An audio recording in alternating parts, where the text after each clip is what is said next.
at the global gathering, but there's a new sheriff in town, and he's pledged to usher in a new era of U.S. and Iranian relations. I guess we'll see. Let's go live now to CNN correspondent Reza Sayah, who's in Tehran. Reza, here in the U.S., all eyes have been on President Rouhani, what he says and does at the UN. How closely are the Iranians tuned into all of this?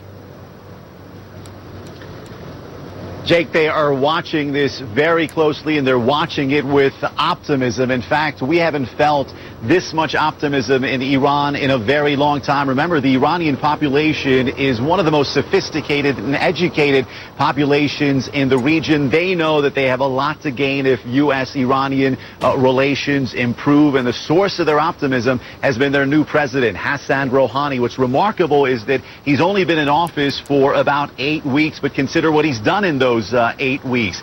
He's become pen pals with President Obama, exchanging letters. He's pushed for better relations with the U.S. He's released scores of political prisoners, and his office has even tweeted Happy New Year to the community, the Jewish community in the world. So the big issue that remains is the nuclear program. What's encouraging a lot of people is the Iranian leaders are signaling that they're prepared to make concessions. They've signaled that perhaps they're willing to suspend uranium enrichment at 20%, which would seemingly make it impossible for them to make a bomb. They've also signaled the possibility of accepting broader inspections of their military facilities, but naturally they want something in return. They want to be treated as equals.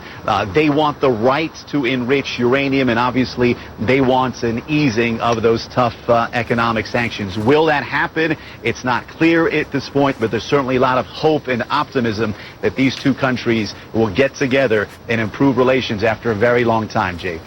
All right, Reza Sayah in Tehran, thank you so much. Wolf Blitzer took the Situation Room to the United Nations. Wolf, we're about to hear from the Iranian president. Tell me, you've covered, I think you covered some of these when it was the League of Nations. Tell me how important you think this speech is, in particular, compared to previous speeches from Middle Eastern leaders.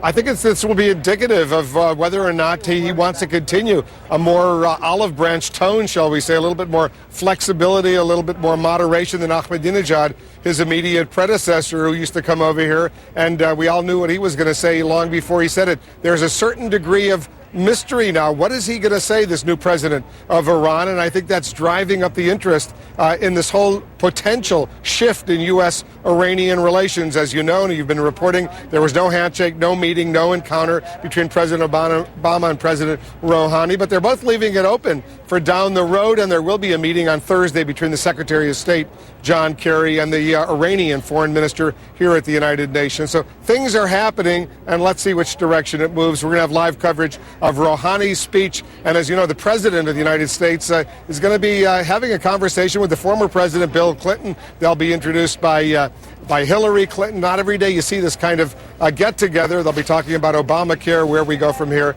So we'll have a lot coming up.